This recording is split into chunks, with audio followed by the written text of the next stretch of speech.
The focus of Rally Monza is all about the high-tech cars that Valentino Rossi and Ken Block are driving. However, on another side of the paddock is the historic section, cars up to 1985, where the privateers are spending their own money to drive cars as mouth-watering as this.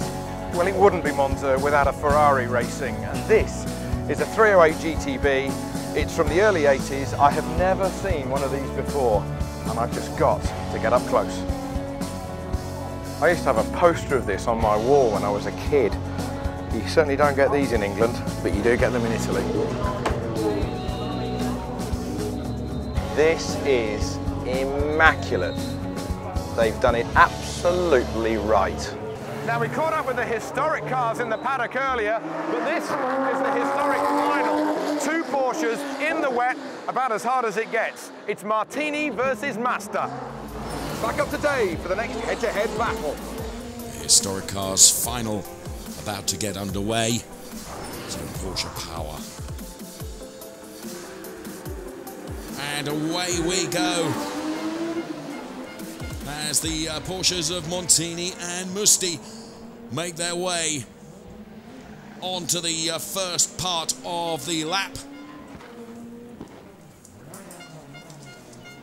These beautiful historic cars.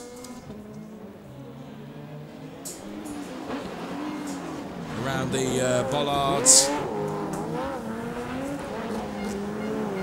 There's the car of Musti. Now, if you're a Porsche man and you like sound,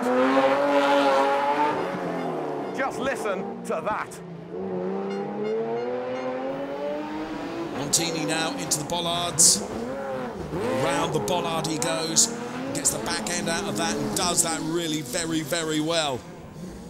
And here is Musti, who didn't seem to turn in as well. I think got a bit of understeer at the front end of the Porsche, and the back end of that car not seemingly quite so keen to step out as the 153 car. So Montini now through the double hairpin section to complete part one of the lap. Montini leads by 3.39 seconds. So the 153 orange and white Porsche 911 is leading at the moment.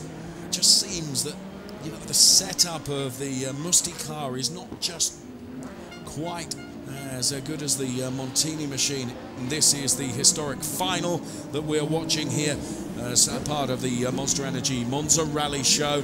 A little bit of a mistake there, though, from Montini through the first part of the hairpin. Just didn't get it quite right, but has done sufficient to win that final with a time of 3:36, and Musti crosses the line now some 5 seconds behind.